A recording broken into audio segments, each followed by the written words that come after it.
Welcome to the Deep Dive. Today we're jumping into the Service Design Global Conference, specifically looking at Day 3, October 17th. That's right. We're focusing on Yvonne Tran's talk. She's the product design director at the New York Times. In the topic. Really interesting stuff about using service design to, well, speed up product development. Yeah, especially within a huge, complex place like the Times. I mean, you've got the news, sure, but also Wordle, cooking, podcasts. It's a whole ecosystem. And the reader just sees the New York Times, right? One experience. Exactly. But behind the scenes, you need some serious orchestration of data, tools, platforms, and that's often where things, slow down. Which brings us to what Yvonne Tran called the internal design paradox.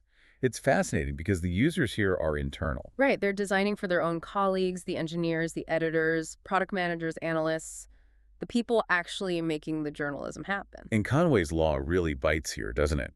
Oh, absolutely. It's textbook. The organization's structure was basically mirrored in how they handled data.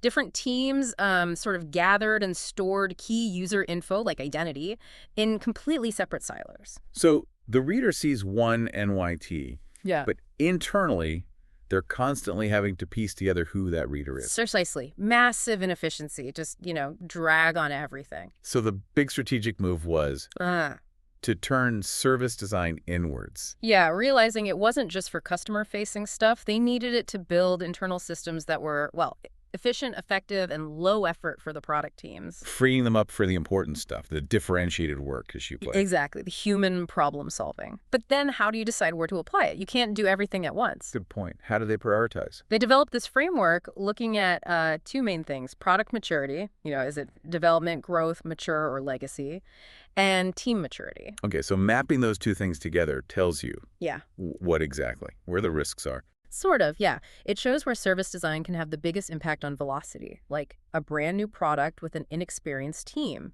That's a risk.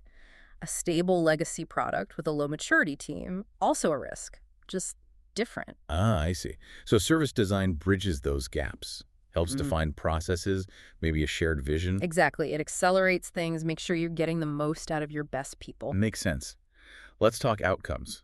She mentioned increasing confidence, right, with the B2B team example. Yeah, that one was stark. The tools were so fragmented that a customer success manager just trying to pull a simple report Took how long? up to 2 weeks because they had to manually pull data from different places and stitch it together. Wow, okay. So service design came in, mapped the workflows, created a common language, a shared UX vision, and suddenly they could ship quick MVPs. It actually rebuilt trust in their own data. Okay, confidence rebuild. What about clarity? The messaging platform example, Helix. Right, this goes back to fixing that Conway's Law issue. Messaging workflows were all over the place, different teams, different systems. Making things like personalization really hard, I bet. Totally. So service design mapped all those intersections, the systems, the touch points, just untangled it all. Giving them the clarity needed to consolidate onto one platform. Exactly. Unifying that view of the user, speeding up the whole product direction, much clearer path forward. And the third outcome was increasing trust, particularly with customer care moving towards AI. Yeah, and this is really interesting. The service design team wasn't actually designing the interface there. They were using a vendor solution for that. Okay, so what was their role? Defining the principles. The risk wasn't the tech failing. It was, damaging brand trust. So they focused on drafting working principles for human agents and the Gen AI agents. Like ethical guardrails.